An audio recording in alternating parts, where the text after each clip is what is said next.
പല ദിക്കിൽ നിന്നും അന്നം തേടിയെത്തിയ പ്രവാസികളും അതോടൊപ്പം തന്നെ പല ദിക്കിൽ നിന്നും അന്നം തേടിയെത്തുന്ന പ്രാക്കളെയും കുറിച്ചിട്ടാണ് ഇന്നത്തെ വീഡിയോ. എല്ലാവർക്കും അസ്സലാമു അലൈക്കും. ഞാനിന്ന് നിങ്ങളെ പരിചയപ്പെടുത്തുന്ന വീഡിയോ ഞാൻ പ്രാവിന് ഫുഡ് കൊടുക്കാൻ പോയ ഒരു വീഡിയോസാണ്. കുറച്ച് കുബൂസും കുറച്ച് ബ്രെഡിൻ്റെ കഷ്ണങ്ങളുമെല്ലാം ഉണക്കി പൊടിച്ച് പ്രാവ് ഉള്ള സ്ഥലത്ത് കൊണ്ടുപോയി ഈ കാണുന്ന പ്രാവിന് ഭക്ഷണം കൊടുക്കുന്ന ഒരു സ്ഥലമാണ്. അതിന് കുടിക്കാനുള്ള വെള്ളവും അത് ഭക്ഷണം ഇട്ട് കൊടുക്കാനുള്ള തറയുമാണ് നിങ്ങൾ കാണുന്നത്. ആ കൊണ്ടിട്ടിരിക്കുന്നത് ഞാൻ കൊണ്ടിട്ടിരിക്കുന്ന കുബൂസും ബ്രെഡും മറ്റുമാണ്. മറ്റു ഭക്ഷണ സാധനങ്ങളും അതെല്ലാം പൊടിച്ച് ക്ലിയർ ചെയ്ത് ഇട്ട് കൊടുത്തിട്ടുണ്ട്. പറഞ്ഞ നേരം കൊണ്ട് തന്നെ പ്രാക്കൾ വന്ന് ഭക്ഷണം തിന്നുന്ന ഒരു വീഡിയോസ് ദോഹ ഖത്തറിലെ അബു ഹമ്മൂർ ഏരിയയിൽ ഞാൻ ജോലി ചെയ്യുന്ന വീടിൻ്റെ ഏകദേശം ഒരു 100 മീറ്റർ അപ്പുറം മാറിയിട്ടുള്ള ഒരു സ്ഥലമാണിത്. ഞാൻ തന്നെയല്ല, എല്ലാ ഡ്രൈവർമാരും ബാക്കി വരുന്ന ഭക്ഷണങ്ങൾ, അതായത് വീട്ടിൽ ബാക്കി വരുന്ന ഭക്ഷണങ്ങൾ നമ്മൾ കഴിച്ചിട്ട് ബാക്കി വരുന്ന ഭക്ഷണങ്ങളുണ്ടെങ്കിൽ ഇങ്ങനെ കൊണ്ടുവന്ന് ഈ പ്രാവുള്ള ഈ സ്ഥലത്ത് കൊണ്ടുവന്ന് ഇട്ട് കൊടുക്കും. അപ്പോൾ ഐറ്റങ്ങൾ പ്രാക്കൾ വന്ന് ആ ഭക്ഷണം ഭക്ഷിക്കും. ഇത് ഈ പ്രാക്കൾ ഇവിടെ കൂട് കെട്ടി താമസിക്കുന്ന പ്രാക്കളല്ല. ഇത് രാവിലെ പല ദിക്കിൽ നിന്നും അന്നം തേടി വരുന്ന പ്രാക്കളാണ്. വൈകുന്നേരം ഈ പ്രാക്കൾ അവരുടെ കൂടുകളിലേക്ക് തിരിച്ചു പോവുകയും ചെയ്യും. സ്ഥിരം അങ്ങനെ വന്നും പോയി നിൽക്കുന്ന ഒരു പ്രാക്കളാണത്.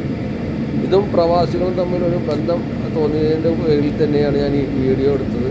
പ്രവാസികളും അങ്ങനെ തന്നെയാണല്ലോ, പല ദിക്കിൽ നിന്നും അന്നം തേടി പല ഗൾഫ് നാടുകളിലേക്കും വരികയും അന്നം തേടി 1-2 വർഷം കഴിഞ്ഞ ശേഷം തിരിച്ചു പോകുകയും ചെയ്യുന്ന പ്രവാസികളുണ്ട്. അതും ഈ പ്രാക്കളും തമ്മിൽ ഒരു ചെറിയ സാമ്യം ബന്ധം പോലെ എനിക്ക് തോന്നി. അതിൻ്റെ പേരിൽ തന്നെയാണ് ഞാൻ ഈ വീഡിയോ നിങ്ങളിലേക്ക് എത്തിക്കുന്നത്. ഇഷ്ടപ്പെട്ടാൽ ഷെയർ ചെയ്യുക, ലൈക്ക് ചെയ്യുക.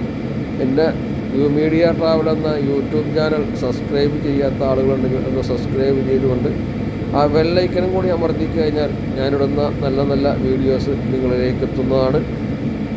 നിങ്ങളുടെ ഓരോരുത്തരുടെയും സപ്പോർട്ടും സഹകരണവുമാണ് എൻ്റെ ഈ ചാനലിൻ്റെ മുമ്പോട്ടുള്ള നടത്തിപ്പിന് ഊർജം പകരുന്നത്. ആ പ്രാക്കളെ ആ ഭക്ഷണങ്ങൾ പറഞ്ഞ നേരം കൊണ്ടത് കഴിച്ചു തീർക്കും. അത്രക്കും വിശപ്പും ദാഹവുമുണ്ട് ആ പ്രാക്കൾക്ക്. ദാഹിക്കുമ്പോൾ കുടിക്കാനുള്ള വെള്ളം അവിടെ സജ്ജീകരിച്ചിട്ടുണ്ട്. അത് ഞാൻ വെച്ചിട്ടുള്ളതല്ല, മറ്റു ആരോ കൊണ്ടുവന്ന് വെച്ചിട്ടുള്ളതാണ്. എന്നിരുന്നാലും ഒരു അന്നം കൊടുക്കുക എന്നുള്ളത് മനസ്സിന് ഒരു സന്തോഷം പകരുന്ന ഒരു സംഭവം തന്നെയാണ്. മറ്റുള്ള ആളുകളെ വിശപ്പ് മാറ്റി കൊടുക്കുക എന്നുള്ളത് അത് പക്ഷികളാണെങ്കിലും മൃഗങ്ങളാണെങ്കിലും മനുഷ്യരാണെങ്കിലും ഒരാൾക്കൊരു വിശപ്പ് തോന്നുമ്പോൾ അവരെ ഭക്ഷിപ്പിക്കുമ്പോൾ നമുക്കുണ്ടാകുന്ന ഒരു സന്തോഷമുണ്ടല്ലോ, ആ സന്തോഷം പറഞ്ഞറിയിക്കാൻ പറ്റാത്തത് തന്നെയാണ്. ആ പ്രാക്കൾ ആ ഫുഡുകൾ എത്രയും പെട്ടെന്ന് തന്നെ അവരുടെ ഉള്ളിലേക്ക് ശേഖരിക്കുന്ന ഒരു കാഴ്ചയാണ് നമ്മൾ കണ്ടുകൊണ്ടിരിക്കുന്നത്. ഇത്തരം ഫുഡുകൾ ബാക്കി വരുന്ന ആളുകൾ വലിച്ചെറിഞ്ഞ് കളയാതെ ഇങ്ങനെയുള്ള സ്ഥലങ്ങളിൽ കൊണ്ടുവന്ന് നിക്ഷേപിച്ചു കഴിഞ്ഞാൽ പക്ഷികളും മൃഗങ്ങളും പൂച്ചകളും എല്ലാം വന്ന് അത് ഭക്ഷിക്കും. അപ്പോൾ നമ്മൾക്കതൊരു വേസ്റ്റിലിട്ട് കളഞ്ഞു, കച്ചറ ബോക്സിലിട്ട് കളഞ്ഞു എന്നുള്ളൊരു ടെൻഷൻ ഉണ്ടാകില്ല. ഇത് ആരെങ്കിലുമൊക്കെ ഭക്ഷിച്ചത് തീർക്കും. ആ ഒരു വീഡിയോസാണ് ഇപ്പോൾ നിങ്ങൾ കണ്ടുകൊണ്ടിരിക്കുന്നത്.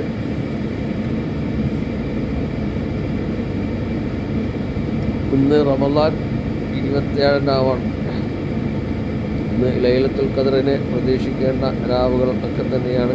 ഈ പുണ്യ റമദാനിലും ഇത്തരം പുണ്യപ്രവർത്തികൾ ചെയ്ത് അള്ളാഹുവിൽ നിന്നും ഉള്ള പ്രതിഫലം നാം ആഗ്രഹിക്കുകയും അത് നേടിയെടുക്കാൻ നാം ഓരോരുത്തരും ശ്രമിക്കുകയും വേണം.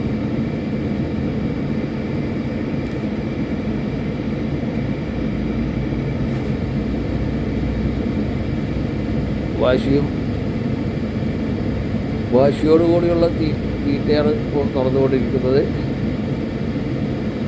അവരവർക്കൊണ്ട് കഴിയുന്ന രൂപത്തിലുള്ള സ്പീഡിൽ ആ ഭക്ഷണം അവർ ഭക്ഷിക്കുന്നുണ്ട്. ഇത് വെള്ളം പ്രാക്കൾക്ക് കുടിക്കാനുള്ള വെള്ളത്തിൻ്റെ ടാങ്കാണ് വെച്ചിരിക്കുന്നത്.